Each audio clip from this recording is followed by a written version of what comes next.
Et si la personne que vous aimiez le plus devenait celle qui détruirait tout ce que vous chérissez? C'est exactement le cauchemar dans lequel se retrouva Kingsley, un jeune homme pauvre de Lagos, dont la quête de richesse allait le pousser à franchir les limites de l'imaginable. Kingsley n'avait jamais connu la sécurité ni l'abondance.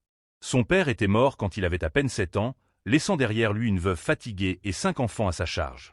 La maison où il vivait était faite de tôles rouillées et de planches mal ajustées. La pluie pénétrait souvent par le toit et, les nuits de vent, les murs semblaient vibrer comme s'ils allaient s'effondrer. Les voisins les regardaient avec un mélange de pitié et d'indifférence.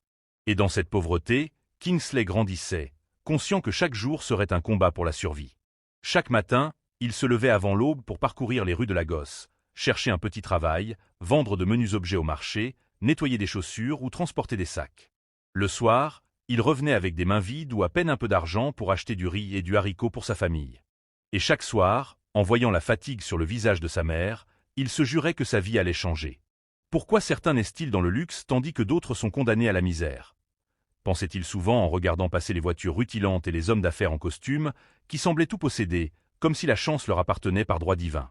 L'enfance de Kingsley n'était pas dépourvue de moments heureux, mais ils étaient rares et fugaces. Son petit frère innocent, toujours souriant malgré les difficultés, aimait courir vers lui dès qu'il rentrait de son travail. Sa sœur aînée, Maria, faisait de son mieux pour protéger les plus jeunes et cuisiner des repas malgré le manque de moyens. Chaque sourire, chaque éclat de rire était un rayon de soleil dans leur quotidien gris et difficile. Mais le poids de la pauvreté, de l'humiliation quotidienne et du désespoir de sa mère était une ombre constante sur sa vie. Les enfants des voisins se moquaient souvent d'eux, les traitant de « sales pauvres » ou des « incapables ». Chaque remarque, chaque éclat de rire dirigé contre s'imprimait dans la mémoire de Kingsley, renforçant sa volonté d'échapper à cette existence. Un soir, alors qu'il rentrait plus tôt que d'habitude, il tomba sur une petite scène qui allait marquer sa vie à jamais. Un vieil homme assis sur le trottoir, entouré d'objets de tout type, semblait lui adresser la parole sans bouger les lèvres. Kingsley s'approcha, intrigué. « Toi, tu veux sortir de cette misère ?» demanda l'homme d'une voix rauque mais pénétrante. Kingsley s'arrêta, le cœur battant. « Qui êtes-vous? Un guide ou un avertisseur? Le chemin vers la richesse existe, mais il demande un prix. » Les mots frappèrent Kingsley comme un coup de tonnerre. Le vieil homme lui expliqua qu'il existait un rituel ancien, interdit, mais capable de transformer la vie de celui qui l'accepte. Le prix? Un sacrifice. Le gain? La richesse, le pouvoir, la reconnaissance. Tout ce que Kingsley avait toujours désiré. Au début, il refusa. L'idée de nuire à sa famille était impensable. Mais le vieil homme continua. « Regarde ta famille. Regarde ta vie. Tu n'as rien à perdre et tout à gagner. » Cette nuit-là, Kingsley ne dormit pas. Les mots tournaient en boucle dans sa tête. Rien à perdre, tout à gagner. Il repensa à chaque jour de famine, chaque humiliation, chaque regard de pitié. Et au petit matin, poussé par le désespoir et le désir ardent de changer de vie, il prit sa décision. Le premier sacrifice fut innocent, son petit frère. Les larmes de Kingsley se mêlèrent à celles de son frère, tandis qu'il accomplissait le rituel. Et alors que la dernière goutte tombait, quelque chose changea. Au début, ce furent de petites bénédictions, un billet trouvé par hasard, un emploi qui se présenta miraculeusement, un petit miracle financier. Puis, les sommes devinrent astronomiques. Kingsley put acheter une moto flambant neuve, puis une voiture. Les vêtements de luxe remplacèrent ses habits usés. Les voisins, surpris, commencèrent à le regarder avec admiration et jalousie. Mais la voix du vieil homme résonnait toujours. Plus de sacrifices, plus de richesse. Kingsley savait que chaque nouvelle richesse exigeait un prix encore plus élevé. Et ce prix, il devait le payer avec ceux qu'il aimait. Sa sœur Maria fut la suivante. Puis, sa propre mère. Chaque perte ouvrait la porte à des gains toujours plus importants. Les accidents, les maladies, tout semblait naturel pour le monde extérieur. Mais Kingsley savait la vérité. Pourtant, malgré toutes ses richesses, il ne trouvait pas la paix. Ses nuits étaient hantées de visions. La voix d'innocent, le visage de sa mère, les sourires de ses frères et sœurs disparus. Tout le poursuivait, partout. Et ce n'était que le début. Kingsley commença à comprendre que la richesse obtenue par le sang et la trahison n'apporte jamais le bonheur.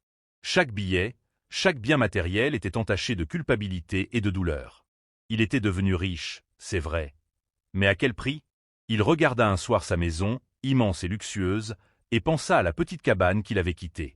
La cabane où, malgré la misère, il avait connu l'amour et la protection de sa famille. Tout ce qu'il avait construit n'était que vide, un château de solitude, construit sur la perte et le chagrin. À quoi sert-il de gagner le monde entier si c'est pour perdre son âme? Pensa-t-il. Cette question résonna dans son esprit comme un glas. Et il savait que la réponse n'apporterait aucune paix. La véritable richesse, il l'avait perdue pour toujours. Après le premier sacrifice, Kingsley sentit un frisson étrange parcourir son corps.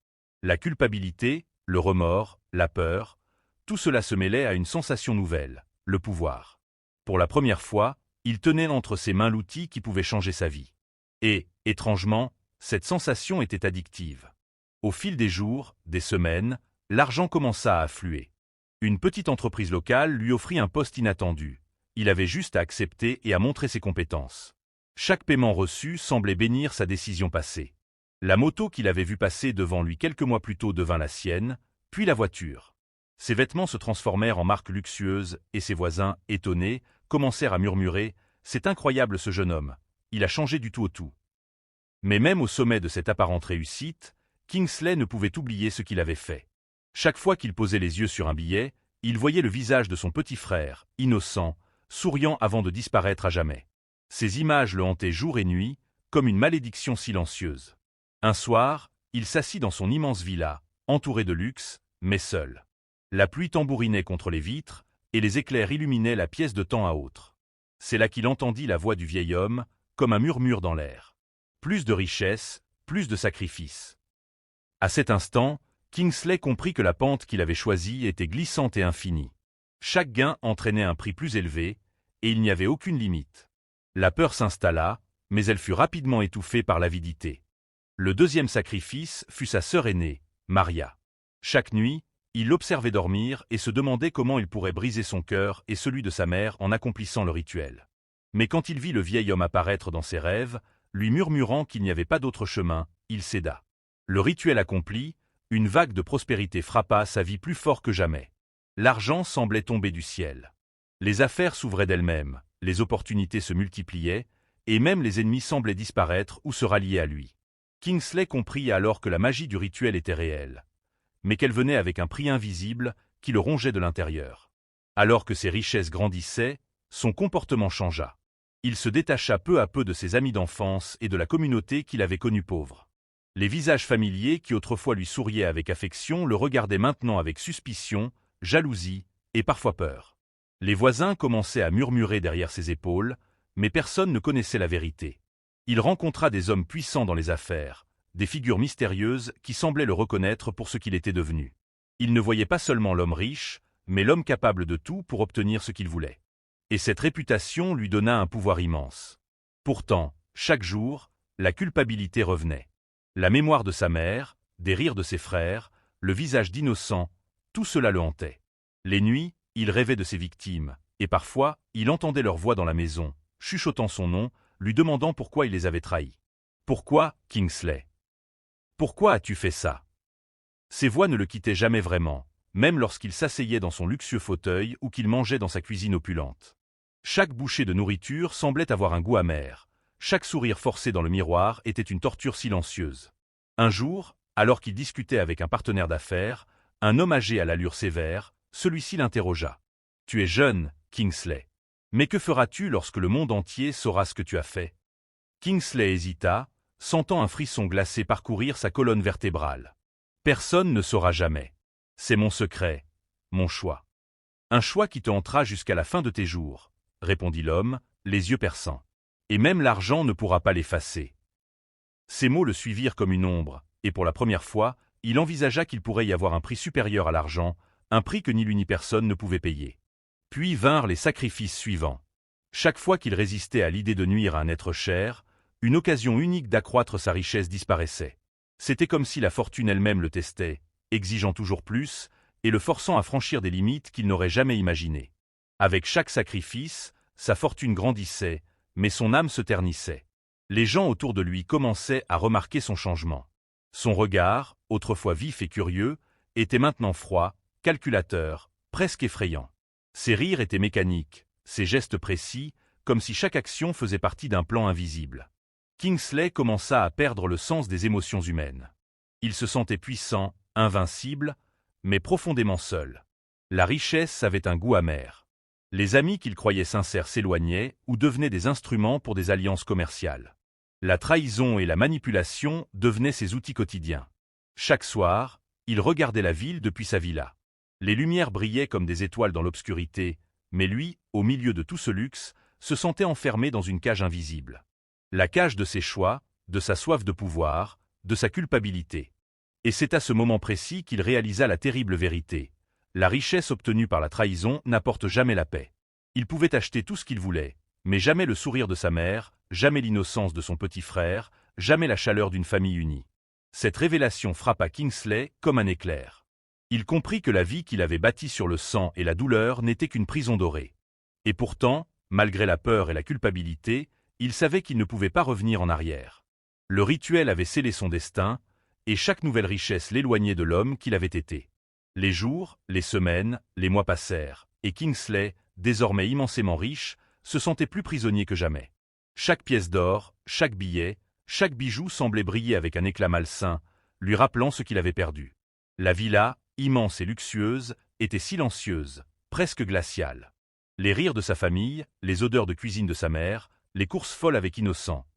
Tout cela n'existait plus que dans ses souvenirs, douloureux et vivants à la fois. Il sortait rarement. Même parmi les puissants de Lagos, ceux qui semblaient le respecter, il sentait un décalage. Il ne connaissait pas le prix de sa richesse.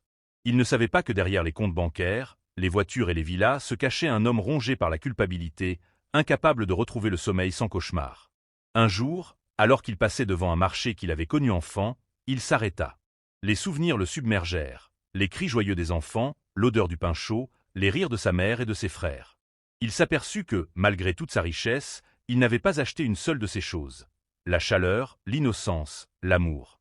Rien de tangible, rien de vrai. Dans ce marché, il croisa un jeune garçon qui lui rappela Innocent. Le petit, vêtu de haillons mais souriant malgré tout, courait après un ballon dégonflé. Le cœur de Kingsley se serra.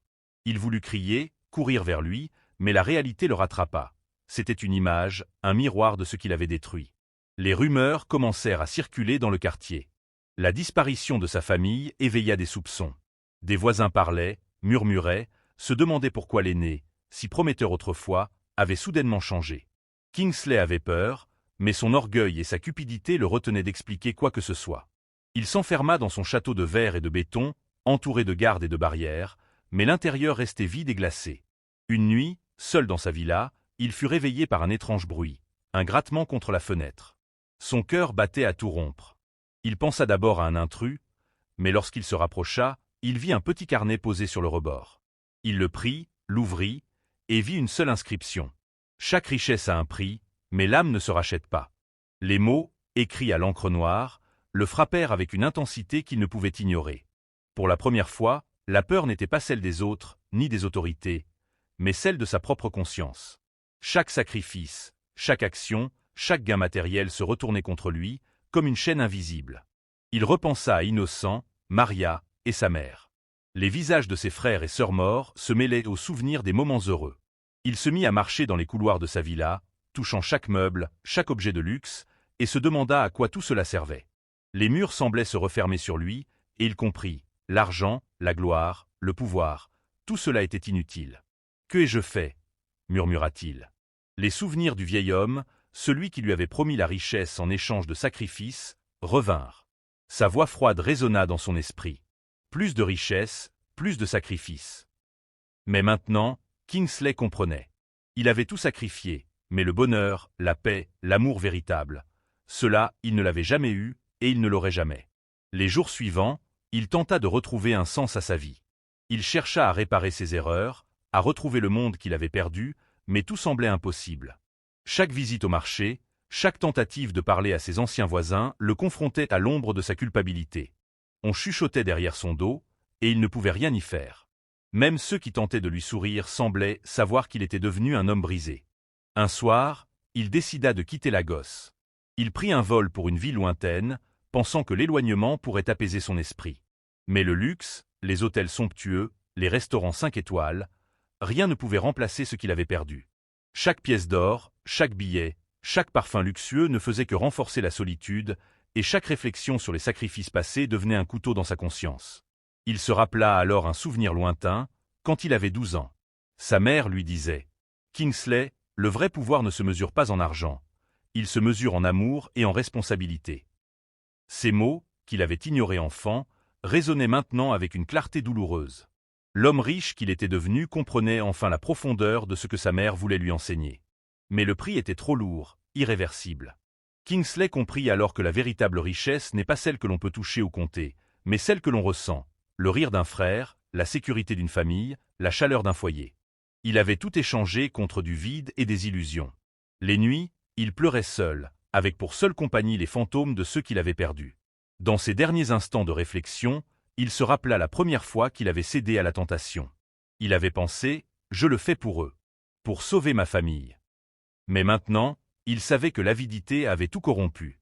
La richesse, obtenue par le sacrifice des siens, n'était qu'une prison dorée. Il regarda par la fenêtre de sa villa, les lumières de la ville brillant au loin, et se demanda combien de vies avaient été détruites à cause de son choix. Il n'y avait pas de réponse. Seulement le silence et la culpabilité qui pesaient sur ses épaules. Et c'est là que la leçon de Kingsley prend tout son sens.